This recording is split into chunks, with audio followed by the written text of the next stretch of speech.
नमस्कार दोस्तों, मैं विशाल राज अपने YouTube चैनल करियर एकेडमी में आप लोगों का स्वागत करता हूं। मैं आप लोगों के लिए लेकर के आया हूं एक खास टॉपिक जो हमारे संविधान से जुड़ी हुई है और एग्जाम के दृष्टिकोण से बहुत ही इम्पोर्टेंट टॉपिक है। देखिए ये टॉपिक बहुत ही छोटा है लेकिन एग्जाम में इनसे प्रश्न हमेशा देखने के लिए मिलता है। तो हम लोग इस टॉपिक को अच्छी तरह से समझेंगे और इसको याद करने का प्रयास करेंगे और इसको बारीकी से अच्छी तरह से जानने के बाद आप लोग को रटने की जरूरत नहीं पड़ेगी। तो आइए आप लोग इस क्लास को स्टार्ट करते हैं। आप लोग समझने का अच्छी तरह से प्रयास कीजिएगा। कहता है आज का जो टॉपिक हमारा है ये भारत के नियंत्रक एवं महालेखा परीक्षक से संबंधित है। क्या है? भारत के नियंत्रक एवं महालेखा परीक्षक से संबंधित ये टॉपिक है। और भारत के नियंत्रक एवं महालेखा परीक्षक को क्या कहा जाता है? Comptroller and auditor general of India. क्या कहते हैं इसको? Comptroller and auditor general of India. इसको हम लोग शॉर्ट में बोलेंगे CAG। क्या बोलेंगे? CAG। यानी कि इसको हम लोग शॉर्ट में बोलेंगे कैग। क्या बोलेंगे? कैग। इसको हम लोग शॉर्ट में बोलेंगे कैग कहेंगे। क्या कहेंगे? कैग। कैग का मतलब हो गया comptroller and auditor general of India. Comptroller and auditor general of India यानी कि भारत के नियंत्रक एवं महालेखा परीक्षक। और इसका वर्णन जो हमारा अनुच्छेद 148 से 151 तक है। 148 से 151 आप लोगों को पता होना चाहिए। हम लोग अभी जो पढ़ रहे हैं हम लोग भाग 5 पढ़ रहे हैं। क्या पढ़ रहे हैं? भाग 5 पढ़ रहे हैं। और भाग 5 जो हमारा अनुच्छेद 52 से लेकर के 151 तक है। तो आज का जो हमारा टॉपिक जो क्लास है ये अंतिम क्लास होगा भाग 5 का। भाग 5 का ये अंतिम क्लास, क्योंकि अनुच्छेद 151 तक इसमें हम लोग पूरा कवर कर लेंगे। इससे पहले हमने अनुच्छेद 52 से लेकर के 151 तक यानी हम लोग 48 से 151 तक इसमें आ रहे हैं। इसके पहले हमने सारा अनुच्छेद को कवर किया पिछले वीडियो में। और हम लोग अभी जो है अनुच्छेद 1 से लेकर के अनुच्छेद 51 यानी 151 अनुच्छेद 1 से लेकर के अनुच्छेद 151 तक पूरा जो है क्लास संविधान का ये टॉपिक जो है हम लोगों ने कवर किया है। तो आज का क्लास में हम लोग जो पढ़ेंगे अनुच्छेद 148 से 151 के बारे में, जो कि हमारा कैग से संबंधित है। कैग का मतलब हो गया comptroller and auditor general of India यानी कि भारत के महालेखा परीक्षक और नियंत्रक। कहता है संविधान के अनुच्छेद 148 से लेकर के 151 संविधान भारतीय संविधान का अनुच्छेद 148 से 151 जो है इसके बारे में जानकारी देता है। कैग के बारे में, कैग के विषय में जानकारी देता है। अनुच्छेद 148 से 151 जो है भारतीय संविधान का अनुच्छेद 148 से 151 जो है किसके बारे में जानकारी देता है, किसके विषय में बताता है? तो कैग के बारे में। कैग मतलब बोले तो भारत के नियंत्रक एवं महालेखा परीक्षक, नियंत्रक एवं महालेखा परीक्षक comptroller and auditor general of India के बारे में। कहता है कैग जो है भारत सरकार का सार्वजनिक धन संरक्षक होता है। सार्वजनिक धन संरक्षक यानी कैग का नियंत्रण, कैग का काम क्या है? सार्वजनिक धन यानी भारत सरकार का जो धन है उसका संरक्षण करना। उसको क्या करना? संरक्षण यानी उसका सुरक्षा प्रदान करना।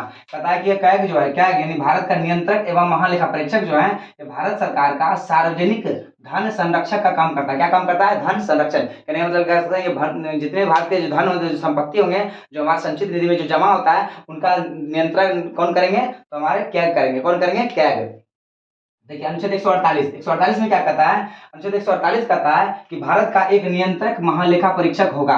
क्या कहता है? भारत का एक नियंत्रक महालेखा परीक्षक होगा। इसके बारे में जानकारी कौन कहता है? अनुच्छेद 148 में वर्णन है कि भारत का एक जो है महालेखा नियंत्रक परीक्षक होगा जिसकी नियुक्ति कौन करेगा? तो राष्ट्रपति करेगा। कौन करेगा? राष्ट्रपति। कहता है जिसकी नियुक्ति राष्ट्रपति करता है और इसका कार्यकाल जो है 6 वर्ष का होता है। कितने वर्ष के लिए नियुक्त किया जाता है? 6 वर्ष का। अब देखिए राष्ट्रपति जो है किसी भी नियंत्रक एवं महालेखा परीक्षक यानी कि कैग की जो नियुक्ति करता है 6 वर्षों के लिए, उसका कार्यकाल कितना होता है? 6 वर्ष का। लेकिन मैक्सिमम जो है वो 65 वर्ष का होता है। क्या होता है? 65 वर्ष। 6 वर्ष या 65 वर्ष।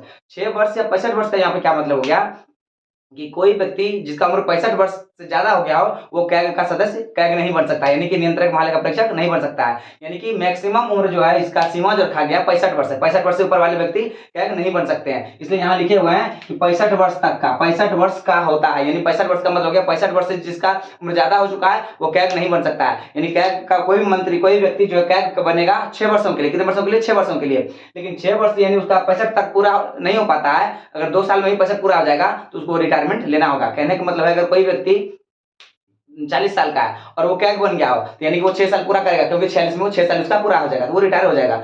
अगर कोई व्यक्ति जो है 50 साल का है तो 6 साल अपना पूरा कंप्लीट करेगा। अगर कोई व्यक्ति 55 साल का है और वो 55 साल का है और 6 साल पूरा होगा यानी 61 में वो अपना रिटायर कर लेगा, यानी 6 साल ऐसे व्यक्ति, यानी जिसका 65 नहीं पूरा हो वो पूरा पूरा 6 साल तक कार्य करेगा। लेकिन अगर मान के चलते हैं कोई व्यक्ति 60 साल का हो, क्या हो 60 साल का हो और उसको कैग के पद पर नियुक्त किया गया हो, अब बताइए 60 साल उसका उम्र हो चुका है और 6 साल उसका कार्यकाल के लिए चुना गया है, तो क्या वो 66 में रिटायर करेगा? नहीं, वो 5 साल ही काम करके अपना पद से उसको त्यागना होगा, क्योंकि उसका उम्र 65 साल पूरा हो जाएगा। जैसे ही 65 साल पूरा हो जाएगा उसको अपने पद को छोड़ना पड़ेगा, चाहे वो 2 साल ही करे या 1 साल ही पद पर हो, उससे कोई मतलब नहीं होता है। यानी कि 65 वर्ष से अधिक उम्र सीमा नहीं होनी चाहिए।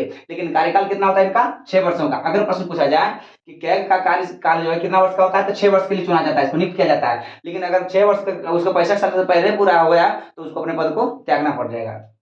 इसकी नियुक्ति कौन करता है? राष्ट्रपति करता है। अब कहता है इसका वेतन के बारे में। कैग का जो वेतन होता है 2,50,000 रुपए प्रति महीना, 2,50,000 प्रति पर मंथ होता है। यानी कि कैग को जो वेतन दिया जाता है 2,50,000 पर महीना दिया जाता है। अब कहता है कैग अगर अपना पद को छोड़ना चाहे, कैग जो है यानी भारत का नियंत्रक एवं महालेखा परीक्षक जो है अपना पद को अगर त्यागना चाहे तो अपना त्याग पत्र किसको सौंपता है? तो राष्ट्रपति को। किसको सौंपता है? राष्ट्रपति को। ये अपना त्याग पत्र राष्ट्रपति को देंगे। फिर यहाँ लिखे हैं कैग को भी उसी तरीके से हटाया जाता है जिस प्रकार से सुप्रीम कोर्ट के न्यायाधीशों को, यानी कि त्याग पत्र देगा तो वो तो अपनी स्वेच्छा दे दिया, लेकिन अगर कैग को उसके पद से हटाया जाए, क्या कहा उसको पद से अगर हटाना हो तो कैग को भी पद से उसी प्रक्रिया से हटाते हैं जिस प्रकार से सुप्रीम कोर्ट के न्यायाधीशों को हटाया जाता है। कहने का मतलब है कि संसद के दोनों सदनों में कोई उसके खिलाफ जो है विधेयक पारित करके, यानी इसके खिलाफ अगर जो भी नियम कानून है उसको पारित करके उसके बाद लास्ट में राष्ट्रपति का हस्ताक्षर करने के बावजूद ही इनको पद से हटाया जाएगा। जिस प्रकार से सुप्रीम कोर्ट के न्यायाधीश को हटाया जाता है उसी प्रकार से कैग को भी उसके पद से हटाया जाएगा। और ऐसे अपना त्याग पत्र अगर स्वेच्छा से देना चाहे तो यह त्याग पत्र दे सकता है। अब इसके बाद हम लोग लिखे हैं कैग का अधिकार के बारे में। कैग को अधिकार क्या दिया गया है? तो कैग का जो अधिकार एवं शक्ति के बारे में जानकारी देता है अनुच्छेद 149 है। अनुच्छेद 149 में क्या वर्णन है? तो भारत के लेखा एवं महानियंत्रक परीक्षक को क्या क्या अधिकार दिया गया, उनका कार्य क्या है, उनको पावर यानी उनकी शक्ति क्या क्या है, इनके बारे में जानकारी जो है अनुच्छेद 149 में वर्णित है। यानी 148 में क्या था? भारत में एक महालेखा नियंत्रक परीक्षक होगा, ये 148 का था। 149 में कहता है कि भारत के महालेखा परीक्षक नियंत्रक को क्या कार्य दिया गया, उनका शक्ति क्या, उसको पावर क्या दिया गया, इसके बारे में जानकारी अनुच्छेद 149 देता है। अब देखिए कहता है कि संघ सरकार एवं राज्य सरकार, संघ सरकार एवं राज्य सरकार, संघ का मतलब केंद्र, राज्य का मतलब राज्य, संघ सरकार और राज्य सरकार की लेखाओं के प्रारूप यानी लेखा जोखा जो भी होता है उसके प्रारूप के विषय में जानकारी कौन देता है? अनुच्छेद 150। अनुच्छेद 150 में क्या वर्णन है? अनुच्छेद 150 में वर्णन है केंद्र सरकार एवं राज्य सरकार का जो लेखा जोखा जो भी है उसका प्रारूप है, इसके विषय में जानकारी कौन देता है? अनुच्छेद 150। 148 में भारत में कैग होगा, अनुच्छेद 149 में कैग का कार्य एवं शक्ति के बारे में वर्णन हो गया। अनुच्छेद 150 में क्या कहता है? केंद्र सरकार एवं राज्य सरकार का जो लेखा का प्रारूप है और उसके बारे में जानकारी जो है अनुच्छेद 150 देती है। इस बाद अनुच्छेद 151 कहता है ये जानकारी देता है कि कैग अपना रिपोर्ट किसको देता है। देखिए अनुच्छेद 151 क्या कहता है? कैग यानी हमारे भारत के नियंत्रक एवं महालेखा परीक्षक हैं, ये अपना रिपोर्ट जो है किसको सौंपता है? तो देखिए ये रिपोर्ट जो है अलग अलग सौंपता है, राज्य के लिए अलग और केंद्र के लिए अलग। अगर केंद्र का बात करें तो केंद्र के संदर्भ में ये अपना रिपोर्ट राष्ट्रपति को सौंपता है। किसको सौंपता है? राष्ट्रपति को। कैग जो हमारे हुए वो भारत का क्या है? भारत का देखिए क्या है? वो सार्वजनिक धन का संरक्षक है, भारत का सार्वजनिक धन का संरक्षक है। और ये जो अपना रिपोर्ट सौंपता है संघ के मामले में यानी केंद्र के मामले में जो है ये अपना रिपोर्ट किसको सौंपता है?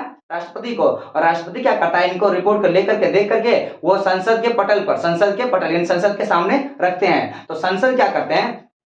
संसद जो है इनके रिपोर्ट को, जो राष्ट्रपति संसद के पटल पर रखता है रिपोर्ट, राष्ट्रपति की रिपोर्ट जब संसद पटल पर रखता है तो संसद क्या करता है? उस रिपोर्ट को लोक लेखा समिति से जांच करवाते हैं। क्या करते हैं? लोक लेखा समिति से जांच करवाते हैं और लोक लेखा समिति उस रिपोर्ट को जांच करने के बाद जो है वो लोकसभा के अध्यक्ष को सौंप देता है। तो इस प्रकार से क्या देख रहे हैं हम? कैग जो अपना रिपोर्ट सौंपा केंद्र सरकार के संदर्भ में, तो केंद्र में किसको सौंपता है? राष्ट्रपति को। राष्ट्रपति उसका रिपोर्ट देखने के बाद वो संसद के पटल पर रखता है। संसद क्या करता है? उस रिपोर्ट को केंद्र का जो लोक लेखा समिति है उससे जांच करवाता है और लोक लेखा समिति जांच करने के बाद उसको लोकसभा के अध्यक्ष को सौंप देती है। इसके बाद हम लोग जानते हैं राज्य के संदर्भ में, अगर राज्य के संदर्भ में अगर रिपोर्ट पेश करना हो तो किसको सौंपेगी? तो राज्यपाल को। किसको सौंपेगी? राज्यपाल को। यानी राज्य का रिपोर्ट जो है क्या, अगर राज्य का रिपोर्ट सौंपता है तो किसको सौंप रहा है? राज्य के राज्यपाल को सौंपता है। राज्यपाल फिर क्या करता है? राज्यपाल इसके रिपोर्ट को देख करके राज्य विधानमंडल के पटल पर रखता है। किसके ऊपर रखता है? राज्य विधानमंडल के पटल पर रखता है। और राज्य विधानमंडल क्या करता है? राज्य का जो लेखा समिति होगा, राज्य का जो अलग से लोक लेखा समिति होता है, केंद्र का अलग राज्य का अलग, राज्य का लोक लेखा समिति जो है उससे ये क्या करवाएगा, अपना इस रिपोर्ट की जांच करवाएगा। और राज्य का जो लोक लेखा समिति इस रिपोर्ट की जांच करने के बाद विधानसभा के जो अध्यक्ष होते हैं उनको रिपोर्ट सौंप देता है, यानी कि अंतिम में राज्य का विधानसभा अध्यक्ष पास में रिपोर्ट चला जाता है। इस प्रकार से हम क्या देखते हैं, अनुच्छेद 151 कहता है कि ये जानकारी देता है हम लोगों को कि कैग जो है अपना रिपोर्ट किसको सौंपता है। तो राज्य के मामले में अलग और केंद्र के मामले में अलग, राज्य के मामले में राज्यपाल को, केंद्र के मामले में राष्ट्रपति को। राष्ट्रपति फिर किसको, संसद के पटल पर संसद लोकसभा से लोक लेखा समिति से जांच करवाएगा और फिर लोकसभा अध्यक्ष को सौंप देगा। राज्य में क्या करेगा, राज्यपाल को, राज्यपाल क्या करेगा, राज्य विधानमंडल के पटल पर रखेगा, राज्य विधानमंडल पटल क्या करेगा, फिर राज्य लोक लेखा समिति से जांच करवाएगा, उसके बाद वो क्या करेगा, विधानसभा के अध्यक्ष को सौंप देगा। इस प्रकार से कैग के बारे में कंप्लीट हो गया। अनुच्छेद 48 में क्या था, भारत में कैग होगा। 149 कहता है कैग का कार्य शक्ति के बारे में। 150 कहता है राज्य एवं केंद्र सरकार की लेखाओं की प्रारूप के बारे में जानकारी। अनुच्छेद 151 कहता है कि कैग जो अपना रिपोर्ट किसको सौंपता है। तो 48, 49, 50, 51 ये 4 अनुच्छेद था जो कि हमारे भारत के नियंत्रक एवं महालेखा परीक्षक से संबंधित था। ये एक छोटा सा टॉपिक था लेकिन एग्जाम के दृष्टिकोण से बहुत ही इंपॉर्टेंट टॉपिक है। तो इस टॉपिक ये टॉपिक आप लोगों को कैसा लगा अपना कमेंट में राय जरूर दें। आई होप आप लोग को ये वीडियो अच्छा लगा हो। और हम लोग जो है संविधान के भाग 5 के बारे में हमने पूरा वीडियो में कवर किया है। और भाग 5 जो हम अनुच्छेद 52 से लेकर के 151 तक पढ़े हैं। और इसके पहले आप लोगों ने जितना भी हमने वीडियो अभी तक अपलोड किया है आप लोगों ने नहीं देखा है तो संविधान से जुड़ी अनुच्छेद 1 से लेकर के अनुच्छेद 151 तक का हमने फुल एनालिसिस कराया है और सबका अलग अलग चैप्टर वाइज करके इनको हमने अपलोड किया है। जैसे हमारा क्या हो गया, नागरिकता के बारे में, मौलिक अधिकार के बारे में, राज्य के निर्दिष्ट तत्वों के बारे में, राष्ट्रपति के बारे में, उपराष्ट्रपति के बारे में, और फिर हमारा आ गया न्यायालय और समितियां, लोकसभा, राज्यसभा और संसद, इन सभी के बारे में हमने अलग अलग टॉपिक्स को क्या किया इस वीडियो मतलब अपने चैनल पे अपलोड किया है और अनुच्छेद 1 से लेकर के 151 तक हमने कवर कराया है। तो आज का हमारा जो भाग जो चैप्टर जो है भाग 5 से रिलेटेड था और भाग 5 हमारा यहाँ पे कंप्लीट हो जाता है। अब हम लोग जो आगे पढ़ने वाले हैं भाग 6 के बारे में पढ़ेंगे और भाग 6 जो अनुच्छेद 151 कंप्लीट हो चुका है 152 के बाद होगा। अनुच्छेद 152 से लेकर के आगे जो पढ़ेंगे वो हमारा भाग 6 के बारे में होगा और भाग 5 आज हमारा यहाँ पे कंप्लीट हो गया। तो आप लोग जो है आपके सामने में यह जो हमारा राज्य का भारत के नियंत्रक एवं महालेखा परीक्षक टॉपिक था ये पूरा कंप्लीट हुआ। और आप लोग को ये वीडियो कैसा लग रहा है आप लोग अपना कमेंट में राय जरूर दें, अपने दोस्तों में शेयर करें, मेरे चैनल को सब्सक्राइब करें और मेरे वीडियो को लाइक करें, अपने दोस्तों में ज़्यादा शेयर भी करें ताकि मेरा चैनल थोड़ा सा ग्रो कर सके और हमें मोटिवेशन मिले। अपना कमेंट जरूर दें, आपको वीडियो कैसा लग रहा है, मेरा पढ़ाने का तरीका आपको अच्छा लग रहा है या अच्छा नहीं लग रहा है। तो मेरे अंदर में जो भी त्रुटियां हैं उसके बारे में भी अपना कमेंट दें ताकि मैं उस त्रुटियों को दूर कर सकूं। तो आज की वीडियो के लिए इतना ही, धन्यवाद।